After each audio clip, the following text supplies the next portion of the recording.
Prepare for an irresistible Thanksgiving meal at Whole Foods Market. Pick up an organic fresh whole turkey at the everyday low price of $3.99 per pound. Pro tip, shop today for the best selection. Or simply let Whole Foods Market cater your holiday with an elevated spread including gourmet turkey, sides like truffled Parmesan mashed potatoes, delicious desserts, and more. With holiday wine starting at $7.99, Whole Foods Market has Thanksgiving covered. Must be 21 plus. Please drink responsibly. Hey Waves listeners, it's Shayna Roth, your senior producer here at Slate. We are actually going to be taking this week off to get a little bit of rest and relaxation, but we're not going to leave you hanging. We have an incredible episode from one of the other Slate podcasts, How To. This one is How to Get Through Menopause. The New York Times' Susan Dominus is going to be talking about all of the information surrounding this very surprisingly still taboo subject. Susan is going to be talking with How To host Courtney Martin about all things menopause and how to survive menopause and make it easier. They're going to be digging into mood swings, hot flashes, vaginal dryness. The list goes on. It's a really important episode, whether you're currently going through menopause or going to go through menopause, or even if you just want to learn more about this subject because it is affecting so many people. So without further ado, here is that episode of How To, and we will be back in your feeds with a regular episode of The Waves next week.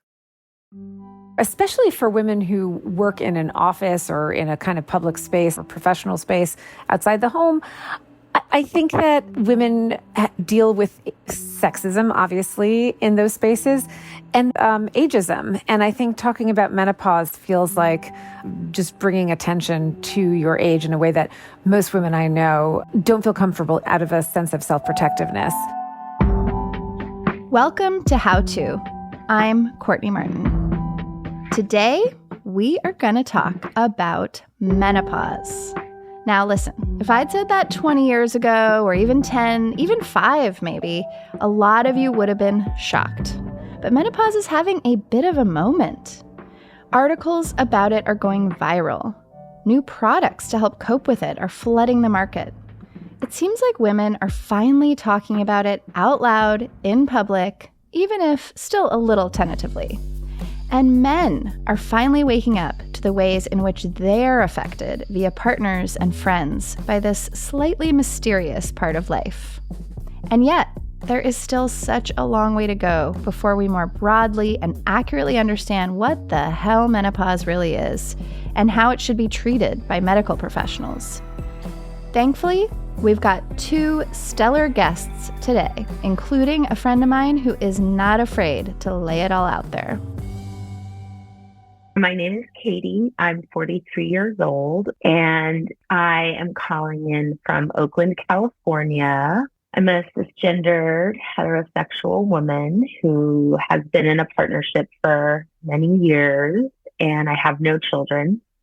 And I'm biracial, mixed, Black and white, and I'm obsessed with my own menopause journey. Now, Katie suspects she is entering the early stage known as perimenopause. That's basically the on-ramp to menopause, which usually starts between ages 40 to 44. Like me, she has a lot of questions and not a lot of answers. We're both part of a women's group that meets every month here in Oakland. There are about 20 of us from diverse racial and professional backgrounds. We're mostly all in our 40s, and we talk about everything under the sun.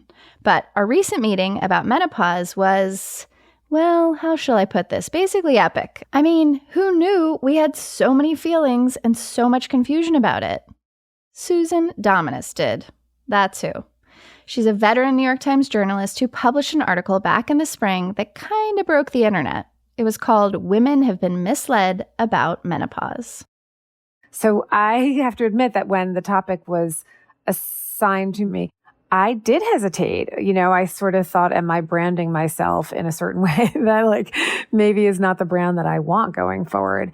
And it was my college friends, you know, who were also confused about the topic themselves. They said, Yeah, there is stigma around menopause, and that's why you need to write this article, because people need to change that or work towards changing that. So they scolded me into doing it. And in the end, I would say within 2 weeks of reporting it, I wrote an email to my editor and said, I think this might be the most important article I ever do.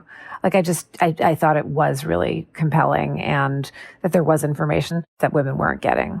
It was certainly compelling to Katie and her friends. I was forwarded this article by 13 different people. And wow. I forwarded it to like probably another 13 or something because everyone was like, oh my God, you're like the third person who sent me this today. I think that it's because a lot of us have been noticing, things maybe changing a bit in our own bodies. Like, I spent all these years getting to know my own body and what it likes and what it doesn't like. And then all of a sudden it felt like slowly none of that knowledge is like applicable anymore. And I think a lot of my women friends who, are biologically female, they also are having the same experience, but there isn't a lot of conversation about it. Menopause has always seemed like this punchline, kind of crudely drawn about, being cranky or hysterical or something like that. I didn't even know the term perimenopause until Courtney shared it with me. And, it just kind of woke up for me like, wow, there's just so much I don't know. And it really infuriated me that there's just not very much information out there available to women. Like, why isn't this more popular? On today's show, we're going to dive all the way in. Our expert, Susan Dominus, is not a medical professional, but she has talked to about 1 million of them in her reporting on this topic and brings a wealth of knowledge. And Katie offers up her own experiences as a window into the struggle so many women have to get compassionate medical support and navigate the complicated symptoms of middle age. Now, importantly, I want to flag something. We use the term women a lot in this episode, but of course, many people who don't identify as women experience menopause. That includes non-binary and trans folks, another group of people that the medical establishment often fails. Ugh. Now, listen. Our conversation won't answer every question you have about menopause, but I guarantee you're going to learn a lot. And if you don't think this episode is for you, think again. You probably know somebody who's going through menopause right now, and this could be really helpful. So stay tuned.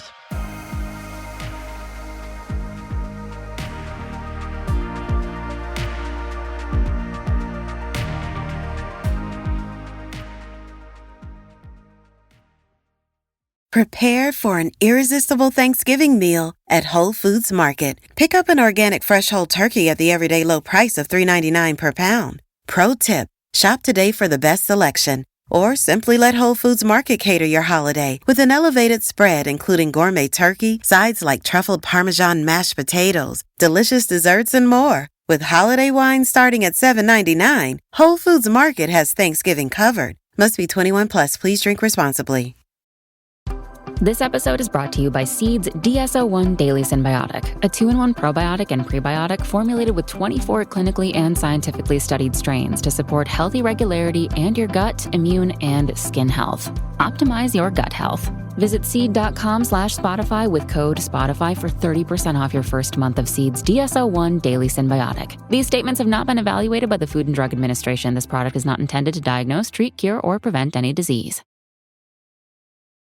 We're back with Susan Dominus of the New York Times and our listener, Katie, who is telling us about her menopause journey. Don't you just love that term? Tell us about where you feel like you are in that journey. Like, what symptoms are you experiencing? What are some of your frustrations? Yeah, I am experiencing many symptoms, several of which I am connecting to perimenopause on my own. And when I talked to my doctor about it, she was like, yeah, could be. So it's all a little hazy for me. But, some of the symptoms I'm experiencing are vaginal dryness and fatigue. I gain weight much more quickly. And I'm a regular exerciser. I drink alcohol socially. My tolerance has been much lower. I just got back from a trip to New Orleans, and it was like I really felt that experience a lot more intensely than I might have 5 years ago. What happened in New Orleans did not stay in New Orleans. In other No, words. ma'am. It came right back to Oakland with me. Attention, how-to listener. Consider what you just heard to be a shot across the bow for what's ahead in this particular episode. We're going to talk about fatigue, we're going to talk about weight gain, and we're going to talk about vaginal dryness.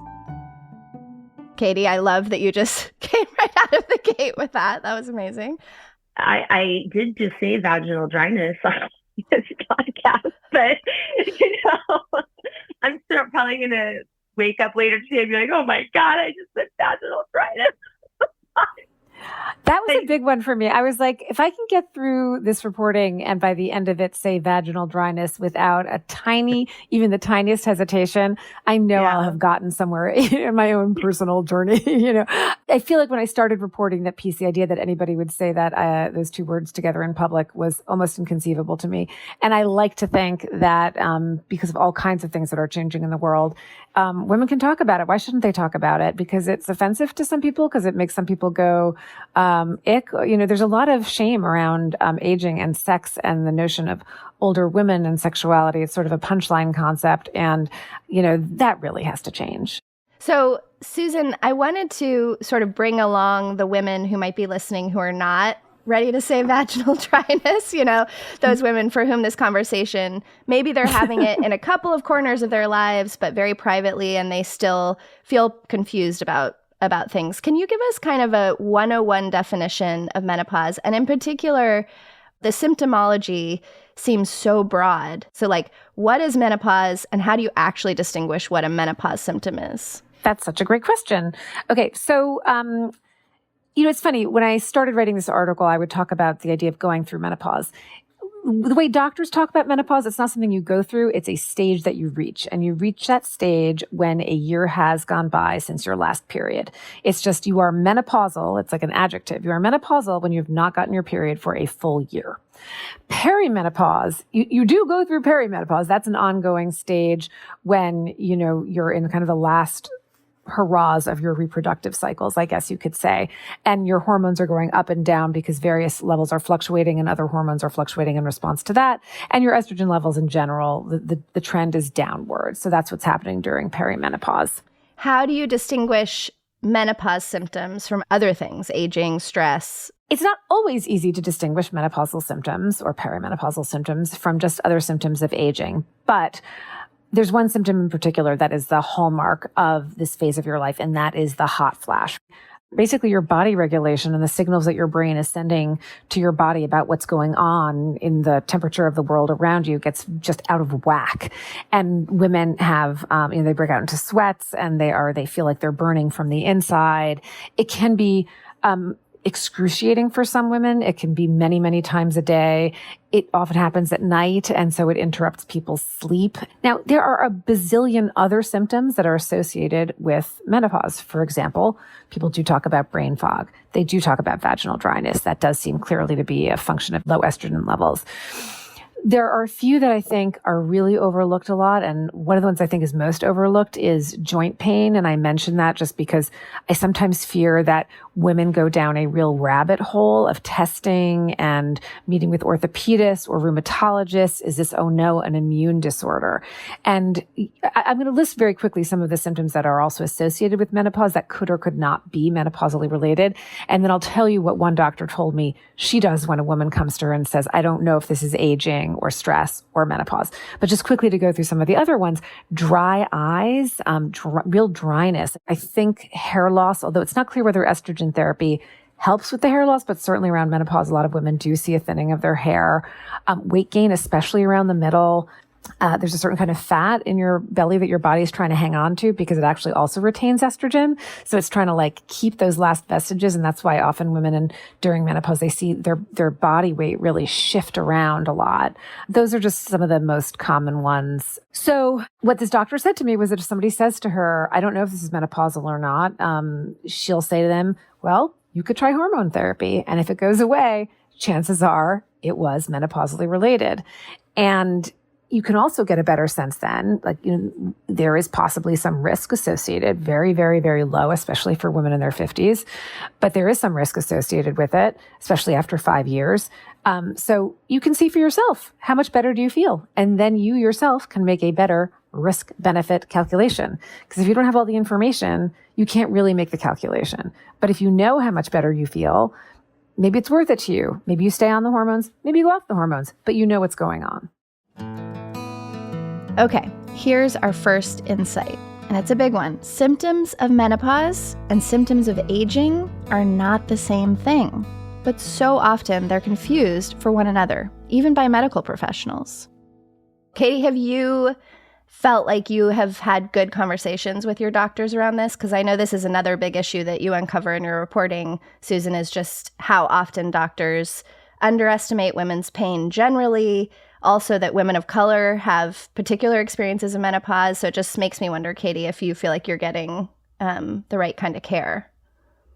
No, I don't. I had I'm part of an HMO plan. So I don't, even though on paper I have a regular doctor, it's actually kind of complicated to get an appointment with that specific person. So they just, like, when you want to go in and see someone, you just get whoever the person that has the soonest appointment available is, basically.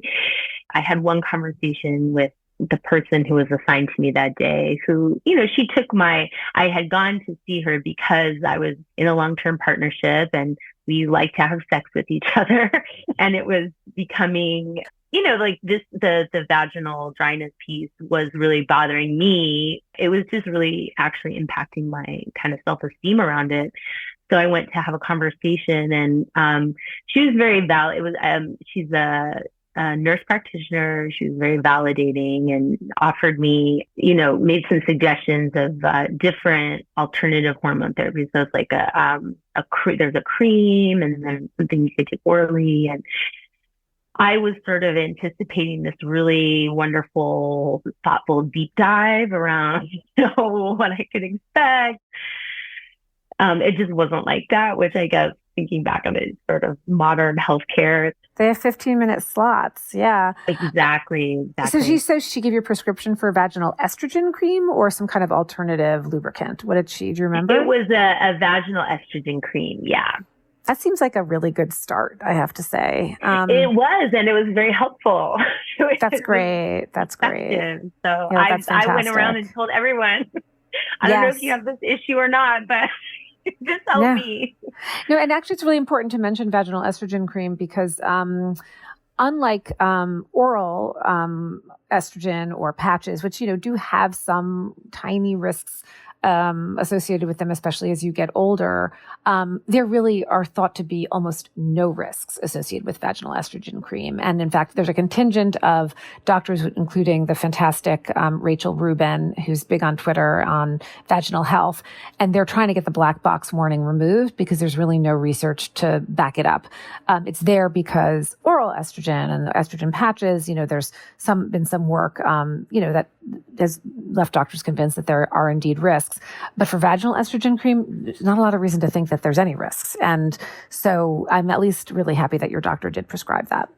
Okay, so Susan, a big part of your article is about the controversy surrounding hormone replacement therapy, or what sometimes people call HRT. Can you give us the skinny on that, just make us smarter about it? Yeah. In 2002, the WHI, which is the Women's Health Initiative, was a massive study only on women, randomized controlled trial. There was this big needle scratch, I always say. They halted a trial after only 5 years that was intended to go for many more years, because they had found that after 5 years in the women who took this particular form of estrogen and progesterone, that there was an increased risk of breast cancer that reached a threshold that for them would have made it unethical to continue the study. Now, that's not necessarily the level at which a woman has to decide for herself, I can't take this medication. It was just sort of epidemiologically speaking, they felt at that level they had to halt the study. Many people had thought that they were going to find that hormones were great for you, that it increased your longevity, that it was, increased your heart health. When they didn't find all this great news and they found, in fact, there was some attendant risk, a lot of doctors absolutely flipped and a lot of women flipped. And it was like this cold turkey. People just stopped prescribing hormones. Women stopped taking them. There was very little nuance about what the actual increased risks were. And in women in their 50s, the increased risk was, it's the same increased risk across every age population. But if your base risk is very low, then a 26% increase of a very low risk is still a very low number. And that was really never explained to people. So that's the main reason why people stopped taking hormones for a long time. Gradually, there has been sort of advocacy around this issue. And I think there's starting to be more education. There are also different formulations of these hormones that people now think are safer. Those are observational studies. And so they're not the same as randomized controlled trials, but they're very, very good observational studies. There's differences of opinion around that, certainly, but it's certainly not as unsafe as people thought it was, understood it to be around 2002. So that's the main controversial issue, I would say, or that's sort of the summation of the controversy. At the heart of all these controversies like this one around hormones, but also around safety, the pharmaceutical industry, and so much more, is one core question. How do we relate to women's suffering? Do we legitimize it, underestimate it, medicalize it, underplay it? The truth is, for some women, menopause isn't a huge deal, but for some, it can be life-altering. So far, Katie is navigating a space that seems like it's in between. So, Katie, when you said you didn't feel like you got the care you needed, what were you thinking of? Because it sounds like you thought that was a relatively good meeting. Have you had other encounters that were less satisfying? Yeah, so I guess about a year ago, I had really just started to notice a lot of changes in how I was feeling, just noticing increasing fatigue. And I have had, you mentioned hot flashes. I have had maybe 3 or 4. And I emailed my regular doctor who is in the system. And I thought, I need some tests. I need you to run some tests on me so I can see what's wrong with me or figure out, give me a diagnosis of some kind. And the response I got was, well, we don't really have any tests for that.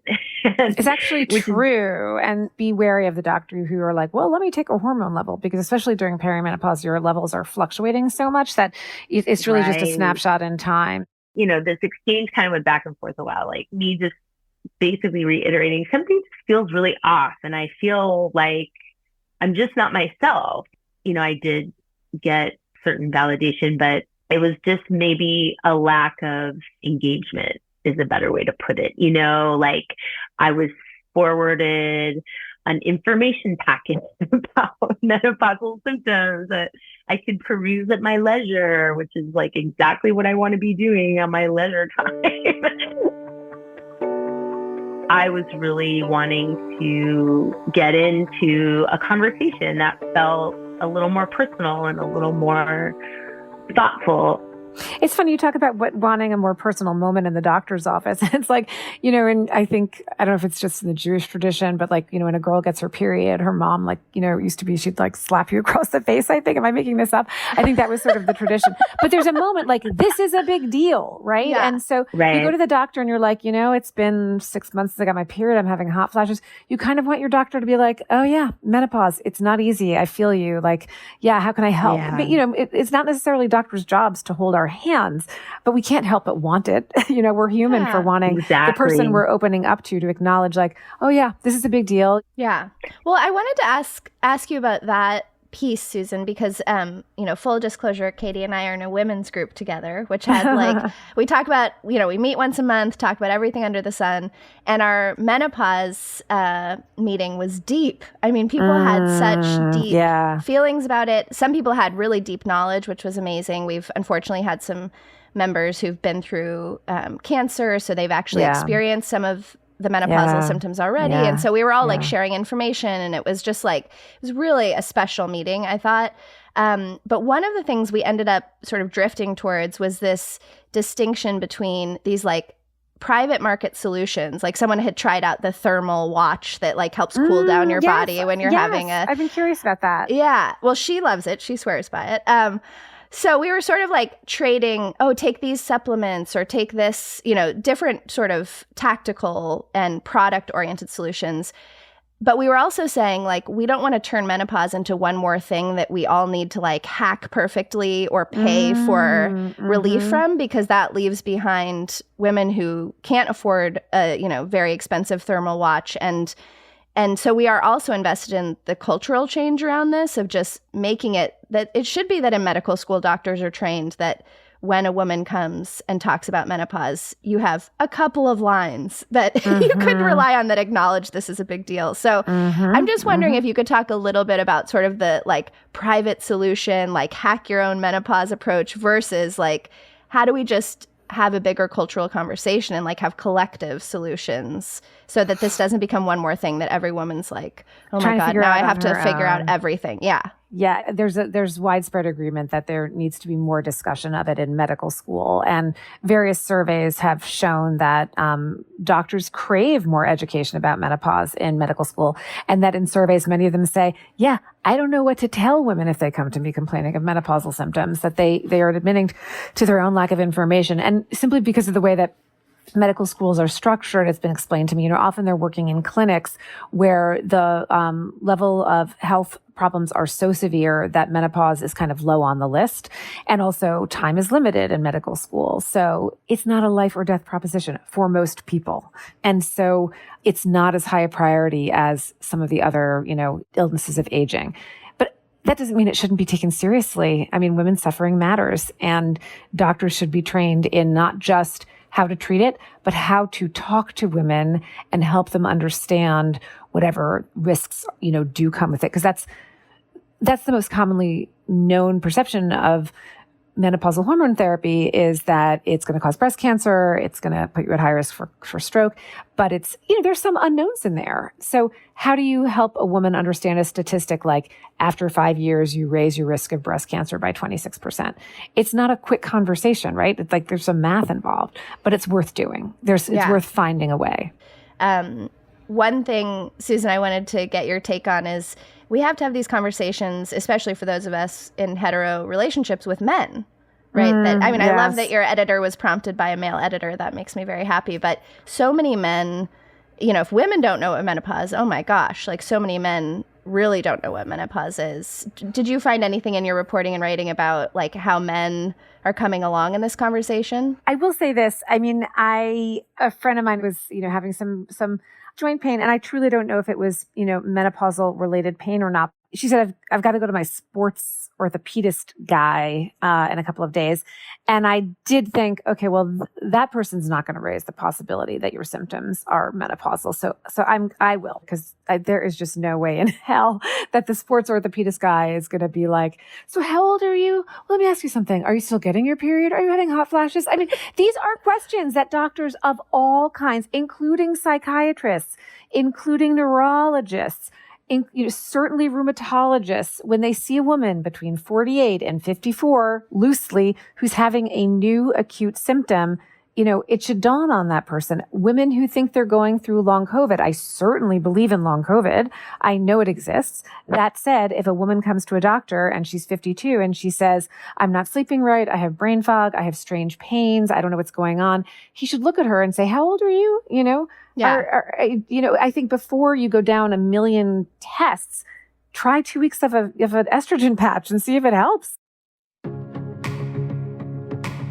Okay, here's our next insight. Everyone needs to start having this conversation.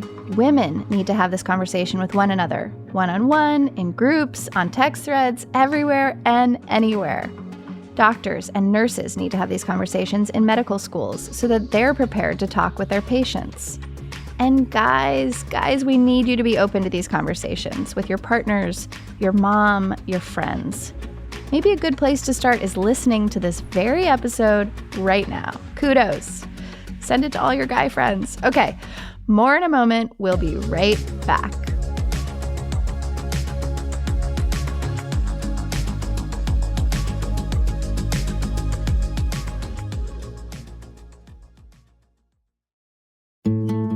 Here at How To, we've helped you learn how to bargain like an FBI hostage negotiator, how to make humor your superpower, and how to have the best sex of your life. You're welcome. Now listen, it's time for you to help your fellow listeners, and you can do that by simply sending us an email or calling the How To hotline. If you have a dilemma that needs to be solved, we want to hear about it. Send us a note at howto@slate.com or leave us a voicemail at 646-495-4001. We might just have you on the show. That's howto@slate.com or 646-495-4001.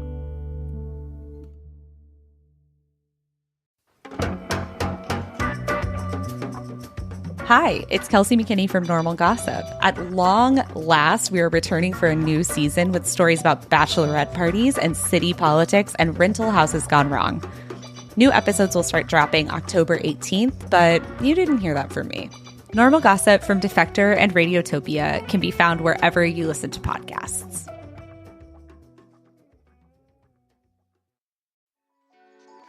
Hey, this is Mary Harris, host of Slate's daily news podcast, What Next? Slate's mission has always been to cut through the noise, boldly and provocatively. This election season and Supreme Court term are no different. Important coverage like this, though, it would not be possible without the support of our Slate Plus members. So, I'm going to invite you to join us with a special offer. You can try your first 3 months for only $15. That is $5 a month for your first 3 months of uninterrupted ad-free listening on every Slate podcast, member-exclusive episodes and segments of your favorite shows like Amicus and the Political Gabfest, and unlimited reading on the Slate site. Best of all, you'll be supporting all of Slate's independent journalism and analysis as we make sense of the news like no one else can. Sign up for Slate Plus at slate.com/podcastsplus. Again, that is 3 months for only $15. So sign up now at slate.com/podcastplus. We're back with Susan Dominus of the New York Times and our listener, Katie. Now, this conversation reminds me of an article written by the great Gloria Steinem in 1978. It's called If Men Could Menstruate, and we'll link to it in the show notes. You really should read the full piece, but in short, Steinem asks, what would happen if, by some stroke of magic, men could menstruate? Her answer is hilarious. She said, menstruation would become a boast-worthy masculine event. Men would brag about how long and how much. Now, take Steinem's question even further. What if men went through menopause? How would our cultural conversation about it be different? How would research and treatment be different? Wanda Sykes, the comedian, was having a hot flash on air in some interview, and she just made no bones about it. I am in the middle of a hot flash. You see me sweating like this? What the hell? Do you need some water or I need anything a like fan. Is this water? I'm just going to pour this right over my head. Jesus. She was really uncomfortable in a minute. She said, I'm having hot flashes. Wanda Live Sykes. TV, folks, right here. Right here, yeah. I usually travel with a fan, but I didn't bring it out. Look at me. Good Lord, I look like Mike Tyson. Look at this. You look good. Jesus. You look great right now. Okay, so that's Wanda Sykes having a hot flash in real time. And then this is her talking about them on her Netflix special. All of a sudden, you just flop sweat. Sometimes I feel like I'm going to pass out. They're awful. They're awful. There's no way in the world men will put up with hot flashes. No way in the world. I think if a man had 2 hot flashes, they would blow the sun up.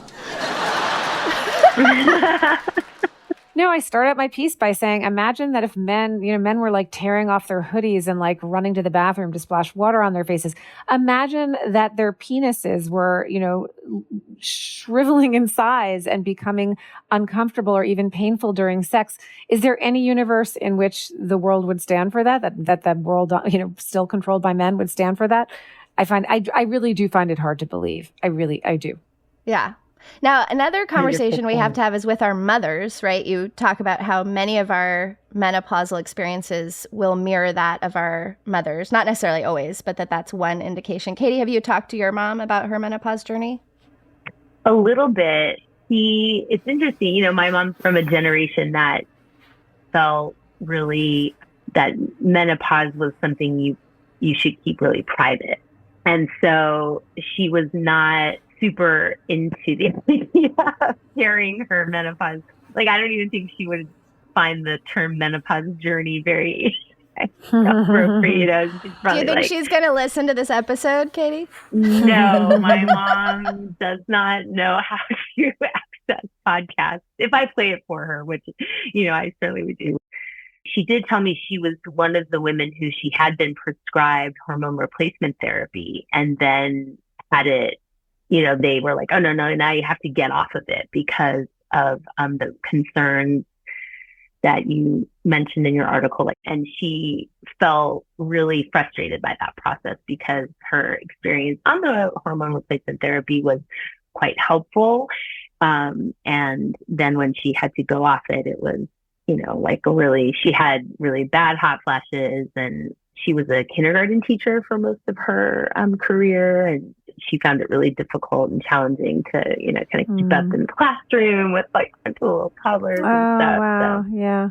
It's funny. A friend of mine told me that that she looks back. Her mom had a very tough menopause transition, but by the time her mom went through menopause, the kids were out of the house and her career was sort of quieting down.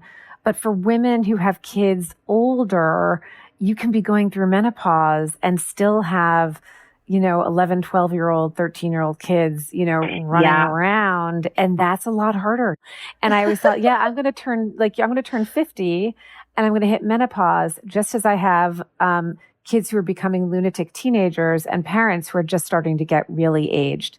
And, at this stage in your life when you're supposed to be kind of taking like a victory lap, instead you're both having physical symptoms. Your kids are at a difficult age. Your parents might be at a difficult age. So fortunately, I have to say all those things did not coincide. And in fact, my teenagers are quite nice most of the time. And my parents, knock on wood, are in good health. But you can see that for many women, all these three things do hit.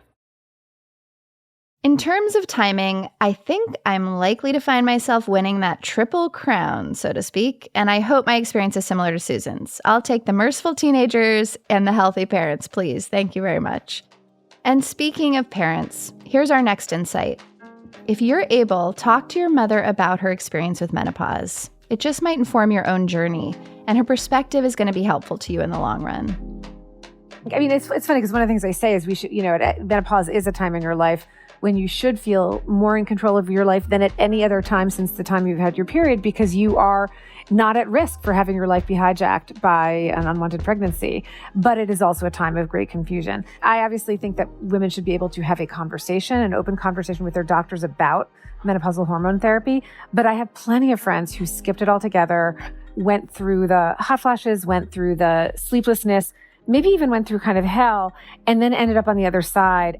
And I just know for those women, they were really glad that they kind of, in their mind, got through. And I think they did feel a tremendous sense of liberation.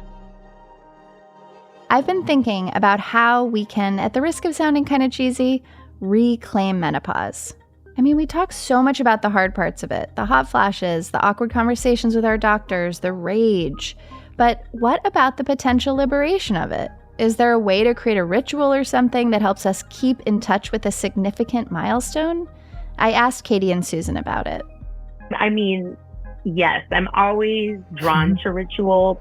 Like you mentioned our women's group meeting, that was like the most fun I've had in the last year. Honestly, it was so fun, that conversation. Wow.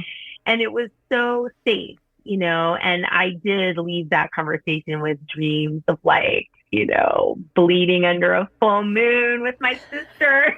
Like that. So, sometimes it's interesting, like one of our friends in the group had like so much knowledge to offer around herbal remedies and salves and things that are kind of more witchy in nature. And that is very intriguing to me. Susan, this will tell you everything you need to know about our women's group, that this particular person who knows all the things about herbs, we were like, send us the list and make sure you put one fake herb in the list so we can all see if we can pick out which one it is, because we thought that would be hilarious. So she put, wasn't it pussywort? Oh, that's so great. So we're like, how many of us went to the pharmacy and we're like, I can't find the pussywort, but I hear it helps with menopause. I love that. That's awesome. Really funny. That's so great. I wonder, Susan, did you run across anyone who's ritualized it? I just find it interesting because I remember when I got my period, my like very second wave feminist mom like really wanted me to like have a period party or do some kind of ritual, and I was like, she didn't know. We are not Jewish. No, but she wanted to like do something sweet and ritualistic around it, and I was absolutely against it. Yeah, I was like, absolutely not. And I can only imagine my own daughter will give me the same treatment as is the karmic right. But when you're older, like you can be open to ritual. And I'm not saying it doesn't have to be like some Wiccan thing under the moon, although I love the direction you're taking it, Katie. But I'm just wondering, Susan, if you heard of anybody trying to create ritual around this. Well, it's really funny. A friend of mine where I live actually did have, I think when she turned 50, she called it like a crone party. And she was trying to reclaim the word crone in an interesting way. And it was she led a really beautiful women's circle, and there was a lot of lovely meaning making and meditation exercises and bonding with each other. And I have to say, it was one of the first times I have heard women go around a circle and talked about what they were experiencing in an open way. And this was easily 4 or 5 years ago. And it blew my mind. It kind of scared the hell out of me, to be honest. But I appreciated that she was trying to create ritual around it. I think, it's funny. My friends and I were supposed to go away for our 50th birthdays, and then COVID hit. So I think we went away celebrating our 51st birthdays. And by default, because it was something that we were all going through, we ended up talking about it for, I think we talked about it for like 20% of the time that we were away for 3 days or 4 days. We talked about it and what we were going through. Why was it so hard to find relief? I do wish we had actually stopped and been and had a moment and said, you know what? Let's toast us in this moment. Let's have a memory of us being together while we're all going through this. It would have been lovely to have just been like, wait, we're going through something here. Let's recognize it doesn't have to be, sort of witchy. It could be witchy. That could be wonderful, but it could also just be the kinds of things that we do. You have like a big cake and a bottle of champagne and you hug each other and you recognize that something's happening the way that you recognize other big moments in your lives. And I think doing it with women friends is a beautiful thing. What I haven't gotten to the point of imagining is how do you celebrate it with your partner, whatever that partner's gender. I maybe speak for myself here when I say you're afraid your partner's going to wake up. You're going to say like, I'm going through menopause. Your partner's going to be like, oh yeah, I was finding you less attractive now that you mention it. You know what I mean? You don't want to draw attention to it. But I actually think there should be more thought devoted to how couples can make it something that they're going through together and sharing and not embarrassed about or not, suffering through privately, or I don't know what it is, but I haven't heard that conversation either. And I think it should be a conversation. I love that. That's beautiful. Me too. So one last question. I'm just thinking of how lucky the three of us are to have so many women friends in our lives. Hearing about your trip sounds so beautiful, Susan. Yes. There are people who don't feel like they have a lot of women friends that they can talk to about this stuff. For them, where can they start? I mean, first of all, read Susan's article. We'll put it in show notes. So sweet. As Katie and I have attested, it's a real conversation opener. Maybe you can send the article to a couple people and just say like, hey, have you thought about this or whatever? Are there any other things that come to mind for either of you of what someone in that position might do to sort of start their own journey of understanding this better and maybe being a little bit of a public force for talking about it. There is a new nonprofit that was started by a wonderful woman named Donna Klassen. Let me look for, I think it's called Let's Talk Menopause, Menopause Advocacy. And I would be shocked if they didn't also have, first of all, they have tons of information, and they're working on advocacy and legislation for better, medical care around it and better education in medical schools. So I recommend that, first of all, because it's totally free. There's a business called Alloy that prescribes hormones. So you might not want to get your hormones from someone who has a sort of profit margin coming from it, but they do have support groups, and I've sat in on some of them, and they were really, really touching and powerful. And there's also a telehealth company called MIDI, M-I-D-I. It's not in all states, but they have doctors who are trained, they're OBGYNs who are trained in menopausal care. So it's just and it's covered by, many health insurances, and they can prescribe, but they don't make profit from the prescriptions. They just can prescribe. So I think that that's a really good resource for a lot of women also because it's just so accessible. It's, you don't know if you walk into your local OBGYN, whether she or he or they have been trained in menopausal care, but at MIDI, everybody has. Those are great. Super practical. Katie, anything come up for you as someone who's been on this journey of what someone without, a coven of friends might do? No. I'm always looking for an excuse to make everything more witchy. So that's definitely my worldview. But this is more of a educational resource. I read a book called What Fresh Hell Is This by Heather Corinna, I think is her last. I don't know if I'm pronouncing it correctly. I found that book just absolutely wonderful and so informative, but the tone is just really empowering and light, very jargon light, just very accessible. That's a great tip. I have to jump in just because I also think that is a great tip. And also I recommend the Menopause Manifesto by Jennifer Gunter. I think is really also very straightforward, really helps you really because it has the leisure of breaking down the statistics around, what has research told us is, it really breaks it down for you in a very helpful way.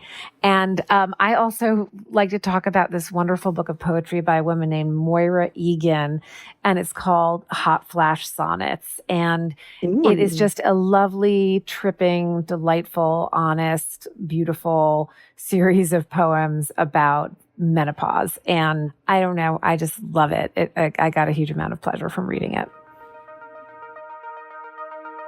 That is the perfect note to end on. You two are just an absolute pleasure. Susan, your ability to explain what feels like very complicated stuff in just accessible feminist ways is just an absolute gift to all of us. And Katie, I'm just so grateful to you for doing this. I know it isn't easy to record a podcast like this. Your ability to just jump on and be real and ask your questions I'm just so grateful.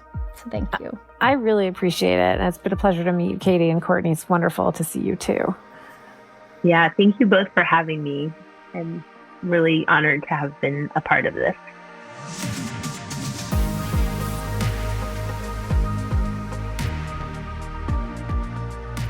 Thank you again to Katie for sharing her story with us, and to Susan Dominus for all her useful advice. In our show notes, we'll link to Susan's article, Women Have Been Misled About Menopause, as well as the other books and resources that she and Katie mentioned. And by the way, just a quick, creepy update from Katie. She told me that basically all of her devices have been listening to her, and now she's getting served up all these targeted ads about menopause products, including, and I didn't even know this existed, there's a test you can take. It looks like a pregnancy test that tells you what your stage of menopause is. Bizarre. Okay, so sorry, Katie, we didn't mean to flood your advertisement with menopause, but maybe something will surface that's actually helpful. Do you have a shopping list full of herbs, one of which is hilariously fake?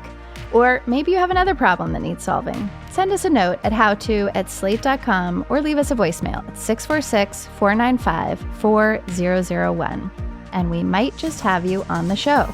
And if you have a tip for how to handle menopause, we are all ears. Drop us a line. How To's executive producer is Derek John. Joel Meyer is our senior editor. The show is produced by Rosemary Belson with Kevin Bendis and Jabari Butler. Merritt Jacob is our senior technical director. Charles Duhigg created the show. Carvel Wallace is my co-host. I'm Courtney Martin. Thanks for listening.